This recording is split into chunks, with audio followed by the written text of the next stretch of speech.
We all instinctively feel it, don't we?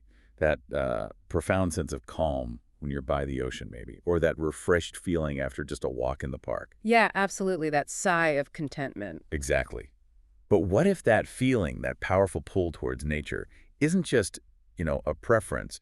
What if it's something much deeper, like evolutionary? Well, that's precisely it.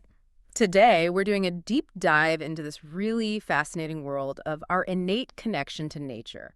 It's a concept called the biophilia hypothesis. Biophilia hypothesis. Yeah. Okay. And our mission, really, is to help you understand why you feel better in nature, what the science, the latest research says about it, and maybe most importantly, how this knowledge can actually impact your daily life, your well-being, your mental health. Okay. Sounds great. And to really get into this, we've pulled together some, well, pretty compelling sources, I think. Yeah, we have. We're drawing a lot from Eleanor Gallone's really pivotal paper on the biophilia hypothesis and, life in the 21st century. That's a key one. And also studies looking at specific effects like coastal environments, research from Peng et al., and also the team at the University of Nevada, Reno. Right, the blue space stuff. Exactly. And we've also looked at these big, large-scale evaluations of green and blue spaces and mental health. That's from the National Institute for Health and Care Research in Wales. So solid research base. Definitely. Plus, just for a taste of, real-world experience, we even dipped into a Reddit thread about what people are calling beach therapy. Ah, I saw that. Yeah. Interesting stuff. Yeah.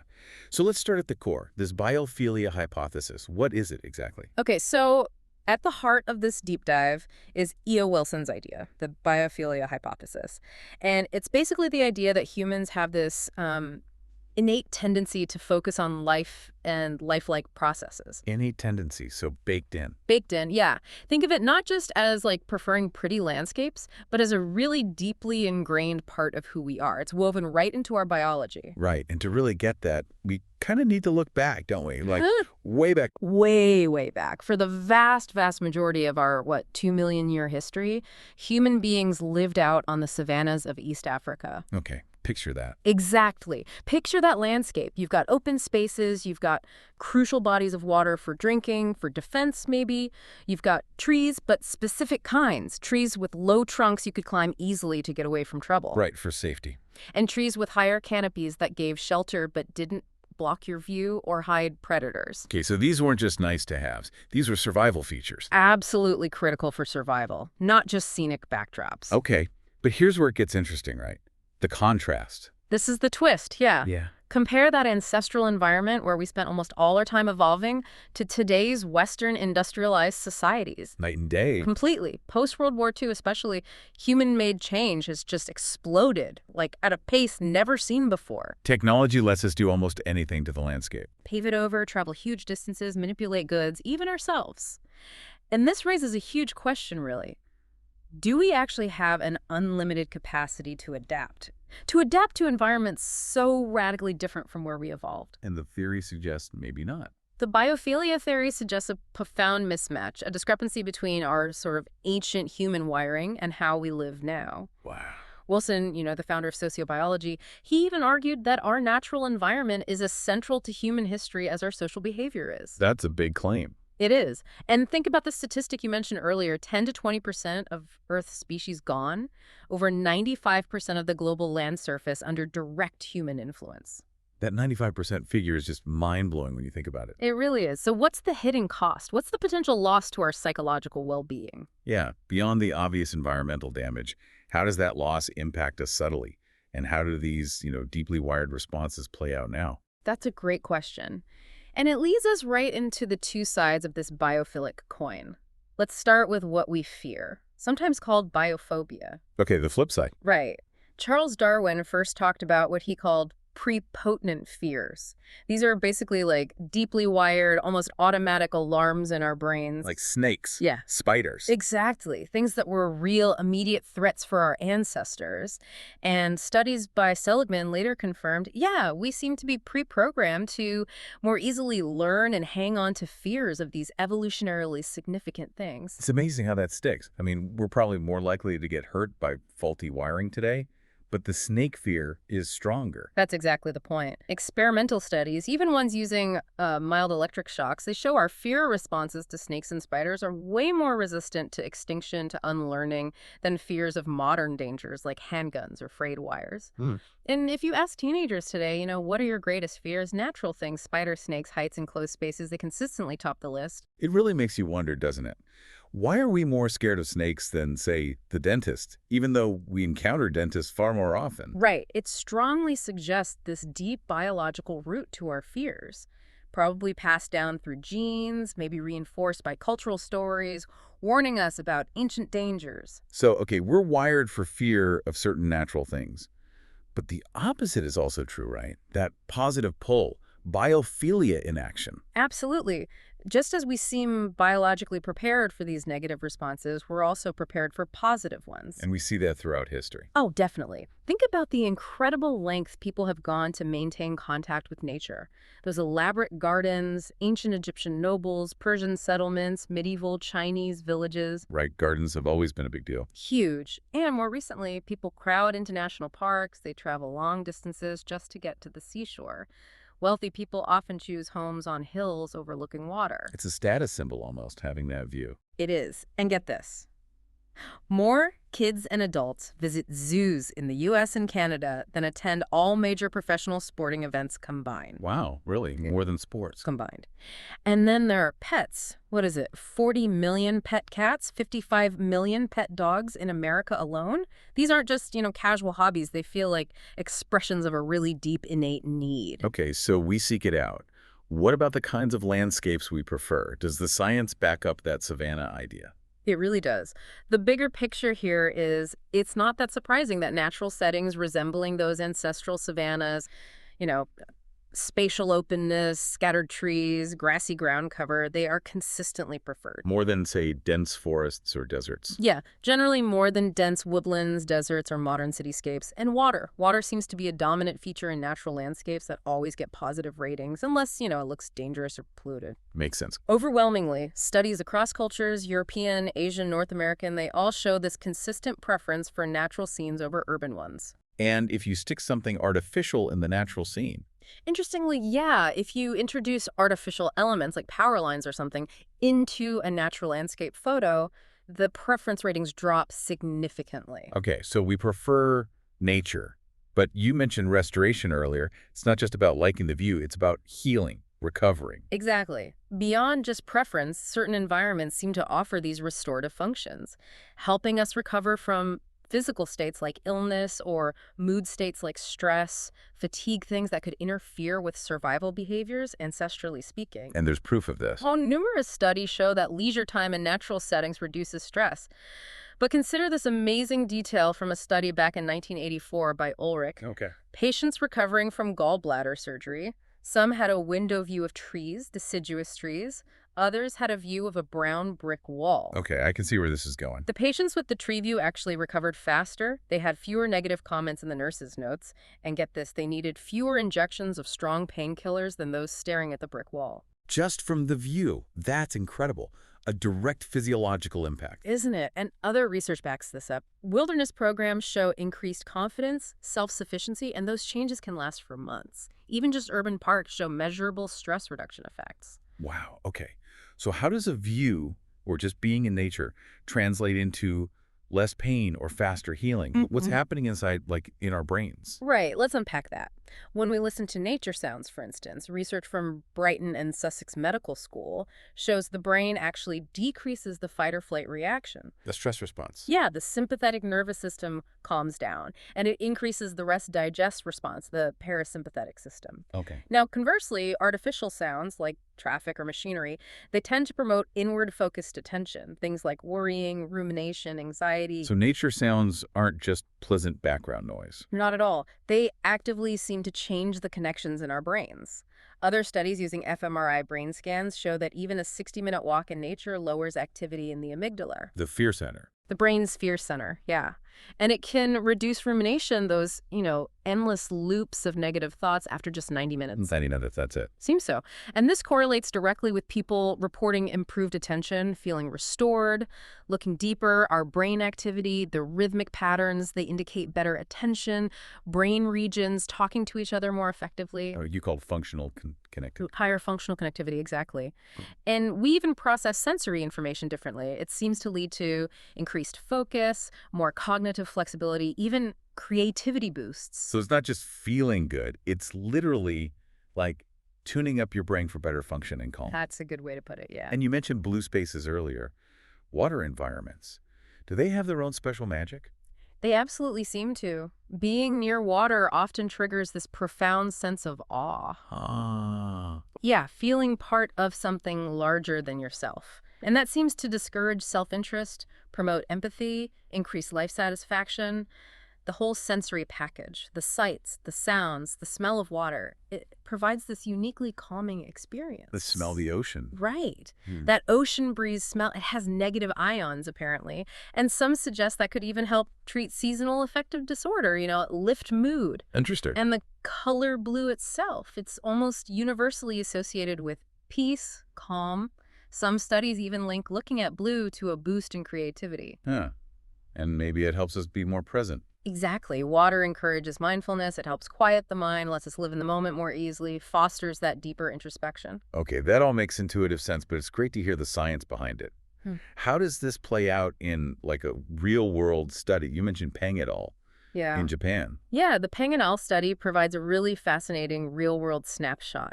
They surveyed residents in Hyogo Prefecture in Japan. They compared people who had ocean views from their homes to those who didn't. And the findings? Pretty compelling. Coastal residents, the ones with the views, showed significantly higher positive psychological effects. They used terms like magnitude and awe, peace of mind, charm, and longing, and they reported lower negative effects, like feelings of threat. Okay, so the view matters. Were there differences based on who was doing the viewing, like gender or age? Yes, and this is where it gets quite nuanced and interesting. Women living near the ocean reported even stronger positive effects and weaker negative impacts compared to men. Why might that be? Well, the researchers speculate it could be linked to traditional Japanese gender roles, where perhaps women historically spent more time at home, maybe had more opportunities for that quiet contemplation, gazing at the sea. Just a hypothesis, though. Interesting. What about the men? Interestingly, men living near the coast also showed significant positive impacts, so the ocean still seemed to benefit them, perhaps helping them deal with work-related stress. And age. Did that make a difference? It did. All age groups living on the coast experienced more positive effects than those inland, but the benefits were strongest for the elderly. Why them particularly? Possibly because they often have more leisure time to actually enjoy the sea, maybe engage in reminiscence triggered by the view. Middle-aged people also deeply appreciated the seaside, kind of as an escape from their busy lives. And younger people. They showed less pronounced positive effects. The researchers wondered if maybe they were more engaged with their phones, social activities, less focused on the view itself. That makes sense. And this connects perfectly to that Reddit thread, right? Ocean therapy. Exactly. It aligns so well. People on there describe feeling calmer, being in a better mood, able to let go, their mind at ease. I saw one comment mentioning family wisdom. Yeah, that was great. Something like tears, sweat, and ocean, no matter what you're going through, some kind of salt water will help you get better. I loved that. It's powerful, isn't it? For some users, it's clearly not just a casual thing. They described it as addictive and ritualistic, providing that deep, full-body sigh of contentment. That sigh again. So scientifically, what is it about the waves specifically?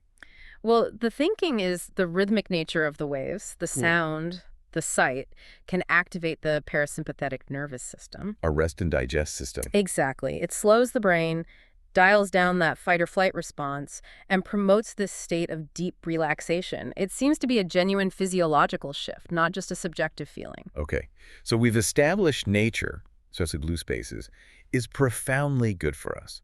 Which brings us back to that discrepancy.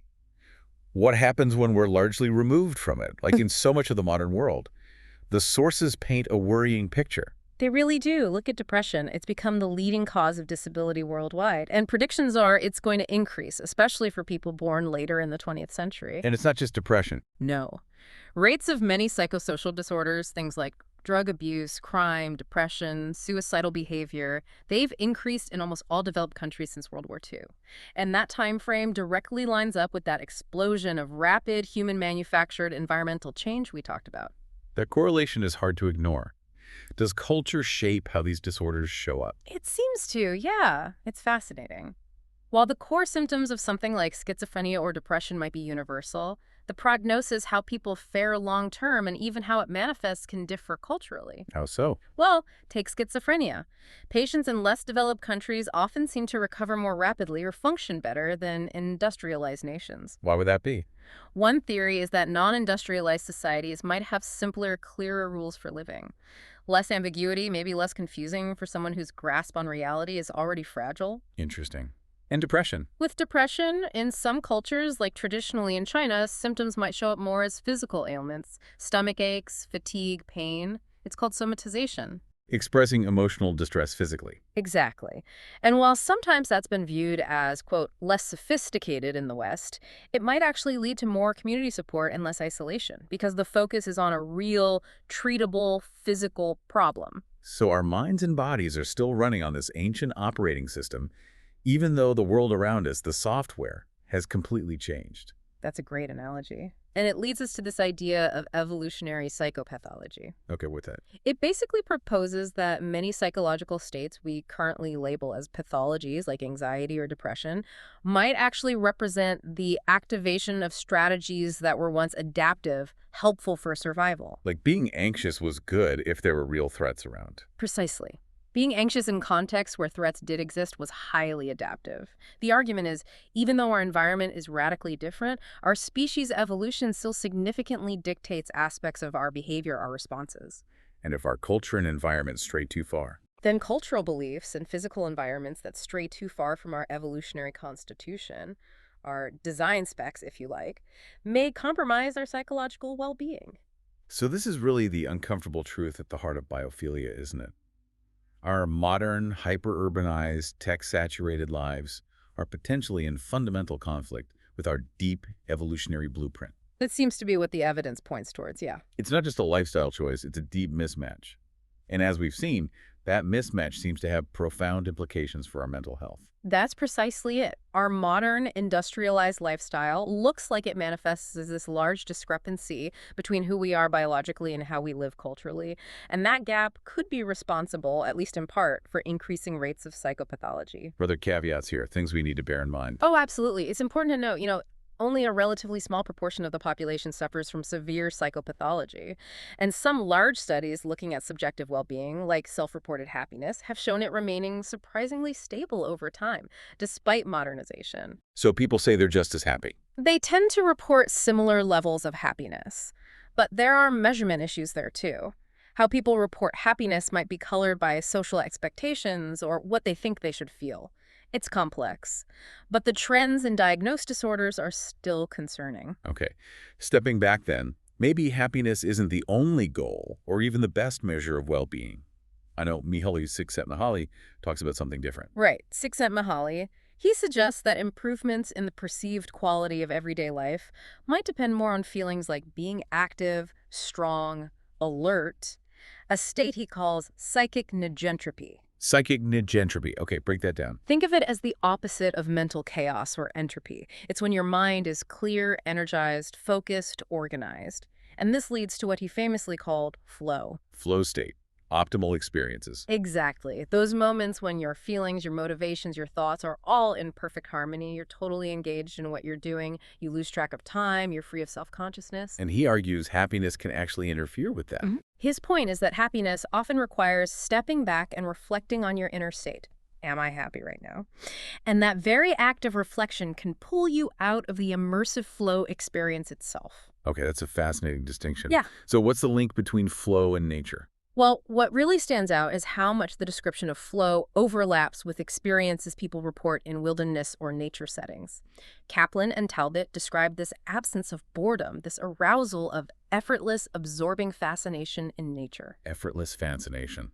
That sounds like flow. It sounds a lot like flow, doesn't it?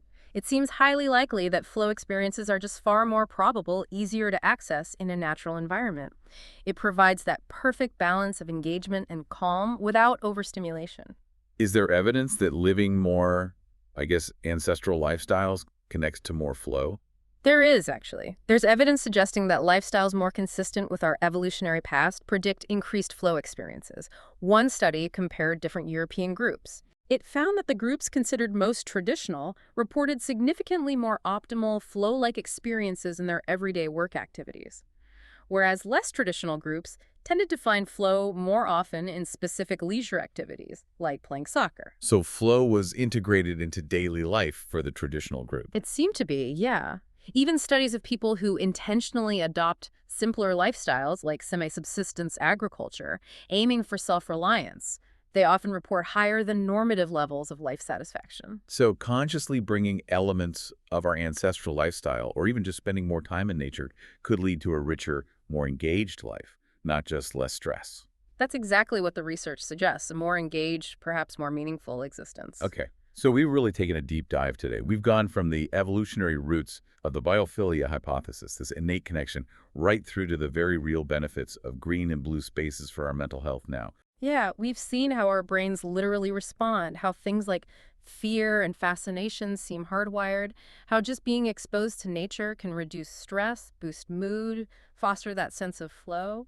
And we've also touched on that stark contrast, that mismatch between our innate needs and the realities of modern life, and how that might be contributing to some of the mental health challenges we see rising. Absolutely. So for you listening, the big takeaway seems to be that getting access to nature isn't just, a nice bonus or a luxury. It looks like a vital component of your psychological well-being. It really does. And even small changes can make a difference. That 20-minute walk on the beach we talked about, or just listening to nature sounds instead of traffic, it all adds up.